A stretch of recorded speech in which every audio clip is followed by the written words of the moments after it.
What is up, everybody? Crocodile King here. Welcome to my reaction of Death Battle Season 8, Episode 3, Lex Luthor versus Doctor Doom.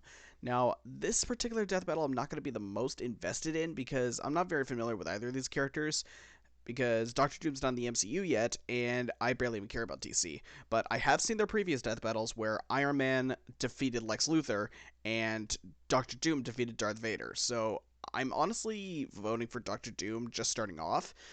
Again, I'll wait for the analysis to make a final prediction, but if you could beat Darth Vader, I'm sure you could beat Lex Luthor, because even though he does have the war suit, it can only last so long against anyone who's not from Krypton, who's not from the planet Krypton, because it's full of kryptonite, because it can only work so well against everybody else.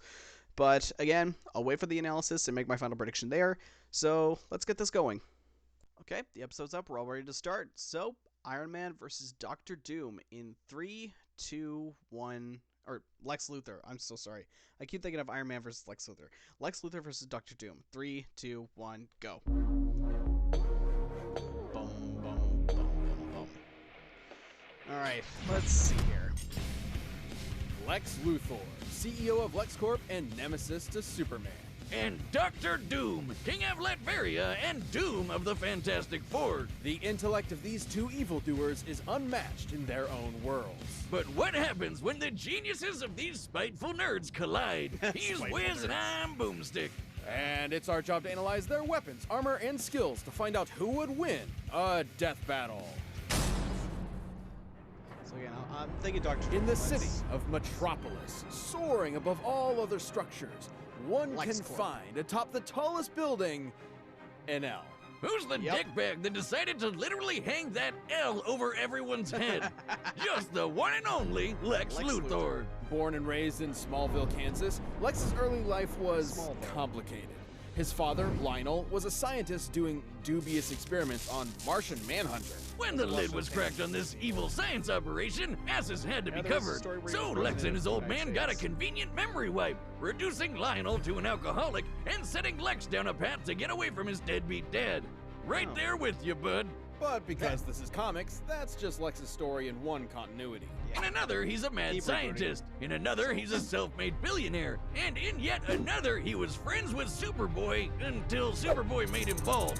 No wonder this guy's so cynical. Regardless of which Lex we're talking about, It even says he reason for hates baldness. Superman. Unknown. In his eyes, if Superman continues to exist, humanity will become weak and reliant on him, and ultimately perish. Supposedly. Ever since Soups flew into town, he's been Lex's undoing. But also his driving force in creating technology.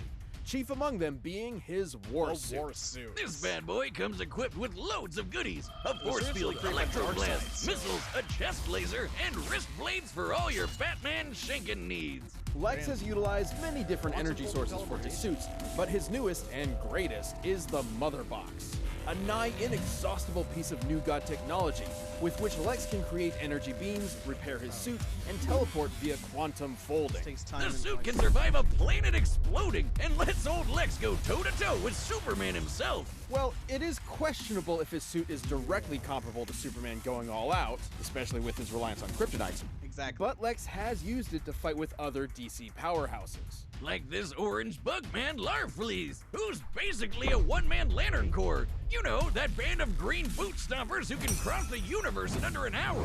Knowing DC has a universe at least 100 trillion light years across, this would require a speed over 5 quintillion times the speed of light. Or how about the time Green Lantern Kyle Rayner held back the Big Frickin' Bang?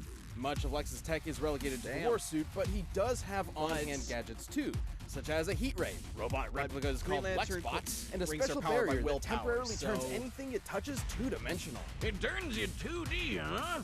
That sounds like a weeb's wet dream. How does that work? It's rather simple, actually. By applying higher dimensional physics to a simple 2D grid, we can replicate and place the form of a three-dimensional object into a lower, flattened form that... Make it stop! Make it stop!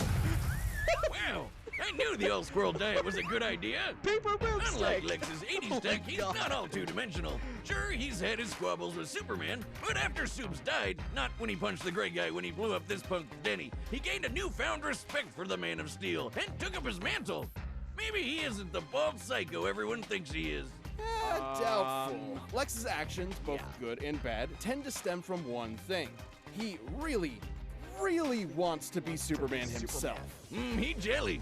It would explain why he made the Everyman Project, an experiment meant to turn normies into superhumans. Unfortunately, Lex's genes were not compatible. He still went through the procedure, but even after some voluntary organ harvesting, he only had 6 months to live. Wow, Lex really does want to be Superman, even if it kills him. But if Lex can't be Superman, he might as well make himself the one person that super citizen has to answer to. Which is why Lex decided to, what else? Run for president. Can you imagine a president who's an evil billionaire and hates aliens? So unrealistic. Lex was already a nihilist with few real attachments, and became all the worse when he learned he could neither be nor control Superman. Take, for example, the time he made a cure for his sister's terminal illness. Well, that doesn't seem so bad. And then reinfected her with that same illness seconds later, just to prove he could. Jesus Christ! Holy Never hell. mind, he's evil. Why would anyone work for this guy? Lex's outlook on life actually gained a big following. After traveling millions of years into the future, because comics, Lex saw a world where his goals became reality, where people quit aspiring to the impossible standards of superheroes, instead embracing who they were deep down, selfish and greedy animals. So he literally inspired a philosophy around being the opposite of Superman. Apparently. Exactly. Isn't it ironic, though, that even those who chose to follow Lex's ideals called this philosophy doom? Huh. I guess Lutheran was already taken. Anyways, his fanboys from the future might consider it their doom, but to Lex, his ideals are everything. And to his credit, they have seen him through some pretty heavy stuff. Like outsmarting Brainiac, getting tortured by Joker. And getting shot out of a helicopter by a gorilla. Don't worry, somehow he got better. Even completely stripped of everything, standing before an almighty God, Lex Luthor will continue to defend his ideals. This harbinger of doom is truly beyond comprehension. Or so he says. Who is it, Superman? Lex Luthor, the greatest criminal mind of our time. Wow. At first glance, Latveria. Latveria appears to be a humble nation located in the center of Europe, but within its borders may be the greatest threat the world has ever known. That threat being the malevolent king, Dr. Doom. But Doom did not start out as a king. Born as a Romani, Victor von Doom had a tumultuous childhood. After his mother's soul was taken by the demon Mephisto, and his father died on the run from an evil baron, Doom did what any mad scientist would do, and began making inventions. Like his own robot replicas and Marvel's favorite retcon device, the Doom Bots. Dr. Strange. That sounds familiar. The technical definitely go wonders he toe-to-toe with Lex made, Luthor. while also scamming people, were so great the Empire Immunity. State University offered him a scholarship. And so began a good old college try by Doom. There, Doom built a device to communicate with his mother in the underworld. But because of a miscalculation that may or may not be thanks to the thing, it blew up in his face. Literally. It's okay though. After the explosion gave him a nasty scar, Doom ventured to Tibet, where some monks did him a solid and helped him build a suit of armor. Made from a mastery of science and mysticism, Doom's titanium armor goes put it on beyond his the face wonders while of it was ordinary still technology red and into hot. the absurd. It's the Swiss Army knife of power armors, complete with electrical blast, a device that scrambles brain neurons, and a laser staff that doubles as a techno-virus. At full power, the suit can break through an adamantine coffin, and allegedly contains adamantium, pieces great. of the cross that Jesus Christ himself was crucified on. Just in case a pesky Dracula comes your way. Which he did. With this suit, Doom easily conquered Now, based on the Liberia preview and that I saw, overthrew the it's Baron who highly gave likely him that so the much next trouble match years Geo back. from JoJo Aha, versus take that, Alucard asshole! from, Seeing how prosperous his rule was, Castlevania, but Doom we'll see. thought if he could make Latveria better by conquering it, why not make the whole world better by conquering the it? entire Well, I mean, a world? Panther God did First say he Latveria should. and then the Too world. bad he was always stopped by the Fantastic Four. And their leader, God, those Reed movies. Richards, also known as Mr. Fantastic. To put it lightly, Doom frickin' hates him. One time, when Doom was being pulled into hell, rather than try to escape eternal torment, all he wanted to do was burn and scar Reed's face. To Doom, Reed Richards is a man of unquenchable vanity and unmitigated arrogance, consumed by his own ego at the cost of everyone around him. Yeah, I think Doom might be projecting a bit there. Though he has failed many times to conquer the world, Doom certainly has the arsenal to do so. Antimatter guns, bombs that transmute things to chrome, a molecular expander that turns tiny particles into boulders, and time shift bombs that'll send you several seconds into the past. But his most interesting gadget is the Cosmic Power Siphon. While not particularly fashionable, at least before he implemented it into his suit, the siphon has absorbed and stolen the powers of numerous cosmic entities. You might be asking, if Doom has all these gadgets, why doesn't he use them more often? Well, in his own words, Doom's reasons are his own. Do not question them. But Doom is more than just a scientist. He's also a magician. In fact, a contender for Sorcerer Supreme. That's As on the such, level he of can Doctor employ all Strange. manner of magic spells. Barriers, teleportation, mystical energy blasts, etc. And if he ever wants to Freaky Friday a foe, he can use a mind swap technique he took from the Ovoids to switch bodies. Like this. Oh god. Oh, how do you walk with these scrawny legs? This one isn't even a gun. Oh, why are there 6 of you? Am I drunk? Dummy, change us back. It should come as no surprise that a that was multi-classic good to nerd see like Dummy get Doom one has up on taken that. on some of Marvel's toughest Deflecting heroes. Mjolnir? He's faster than Reed Richards, who Blasting reacted to Infinity interstellar Gauntlets. beams fired by Galactus, and has even deflected Thor's Silver hammer. The Surfer. same hammer that flew Thor across the Silver universe in Surfer. seconds. Knowing Marvel's universe has a diameter of at least 1 trillion light years, Mjolnir must have been moving over 2 quintillion times the speed of light.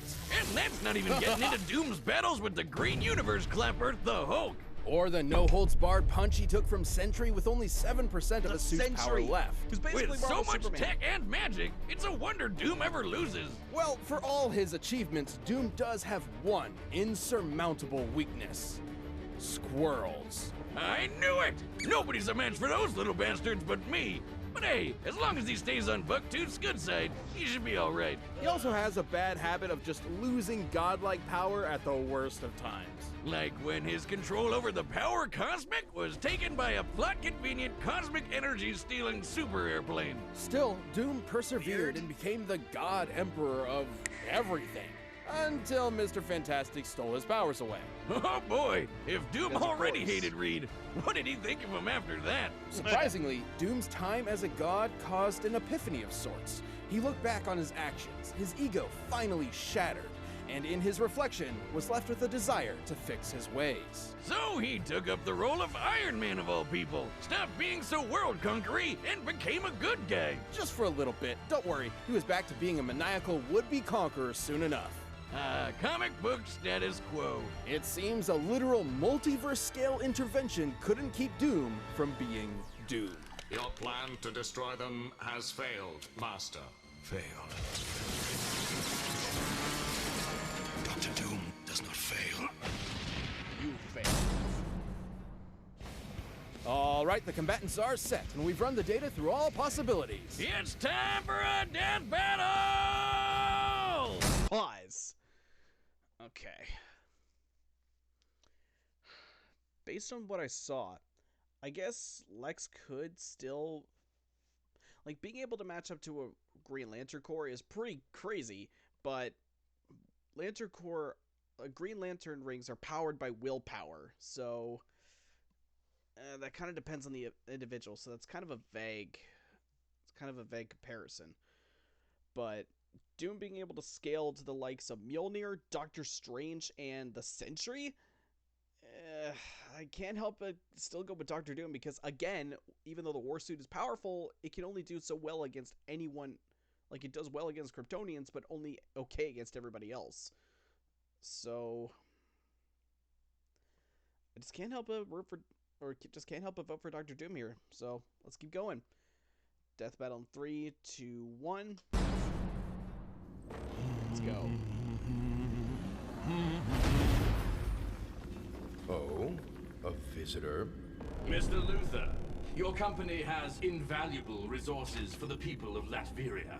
I will be seizing them. Latveria? What an exquisite place to start a corporatocracy. And fight! I don't like how they do that. You wretch! Pathetic. Please turn them into 2D. War suit? Yep, a mechanical replica. It's called a Lex bot, you knuckle-dragging buffoon. Its design is rather ingenious. There are plenty of Not Doom as bots. ingenious as Pretty much mine. any time they defeat Dr. But Doom, enough it's talk. always a Doom bot. Let us end these charades. With pleasure.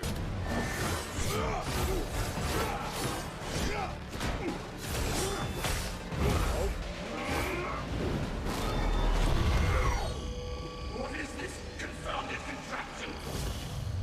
Two-dimensional morphographic technology. I haven't perfected it, but it's more than enough to exterminate an imbecile like you. Time. More than enough to exterminate an imbecile like you. Yeah. What? Fool! You fell for my time shift bomb! Now, foot dive! Foot dive! Foot dive! Foot Oh, this is gonna spam the foot dive.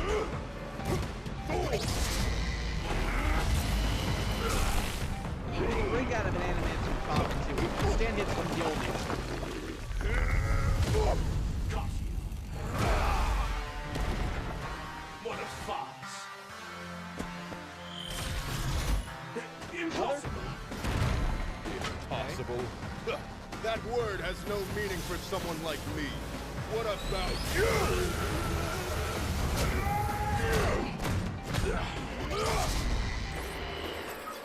Oh, yep. Scan pretty much everything he has. Marvelous. And Oh, the wasted mother box. on your incompetence. But he can absorb power.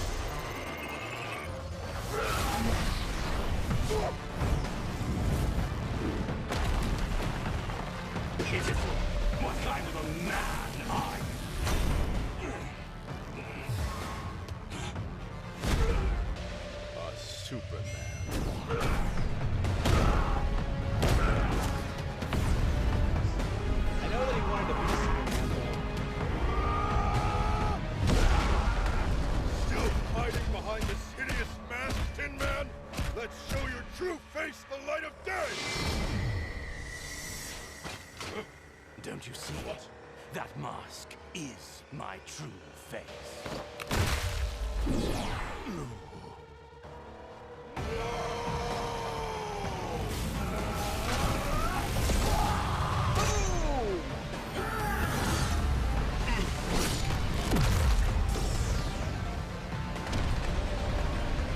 This the whole building down on top It's of like that Lex. of the gods beneath me.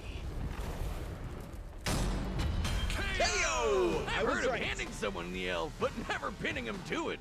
Having a slight speed advantage and a stronger suit by most measures, Lex was able to hold his own with Doom for a time. And sure, Lex could counter some of Doom's arsenal, but he couldn't defend against being transmuted to chrome, being blasted with antimatter, or getting his nerves scrambled from the inside. What's more, Lex's mind has been swapped before, once with Superman, funnily enough.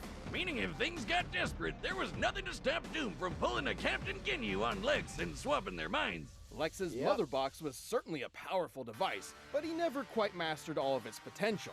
Not And to it mention, takes time. Doom's ace in the hole, the cosmic power siphon, has drained and stolen similar energy sources time and time again. You Even like like the some Silver Galactus. Surfer and even the friggin' Beyonder. Yeah, I know this mulleted doofus doesn't look like much, but he apparently has millions of times the power of the entire Marvel multiverse. And the siphon took all of it. There's no way the Mother Bugs could stand up to a device like that. Thus, it was only a question of if Doom could bide his time before turning the tables on Lex. And given all the beatdowns he's survived from Marvel heavy hitters like Hulk and Sentry, Thor and I'd Sentry. say Doom had that time. Yeah. Lex's tech was an impressive challenge that had the stats to contend with Doom. But against Doom's bewildering gadgets, magical trickery, and power-stealing siphon, the advantage was in the Doctor's court. The King of Latveria claimed his victory. Hopefully Lex isn't a sore Luthor. The winner is Dr. Doom. Dr. Doom! Alright, I was right. Thanks for watching this episode of Death Battle. Come back next week to So, see is it going previews to of be our Dio upcoming versus matchups. Alucard? If you want to watch more stuff, you can click the boxes right around here, and you can always pick up some DB merch at store.roosterteeth.com. No? Heihachi? And Geese Howard? Okay! Heihachi Mishima versus Geese Howard. Okay, I guess I was wrong. They're probably planning that episode for later down the road, but okay. Two fighting game villains. I don't really know much about either of them, except for the fact that Heihachi just likes to throw his family members into volcanoes. But, um, but yeah, I haven't played Tekken or King of Fighters, so I don't really know much about them. But that was a good match. That was a bit better than I anticipated. But we'll see how the next one goes. So, in the meantime, thank you so much for watching, and I'll see you in the next video. Have a good one.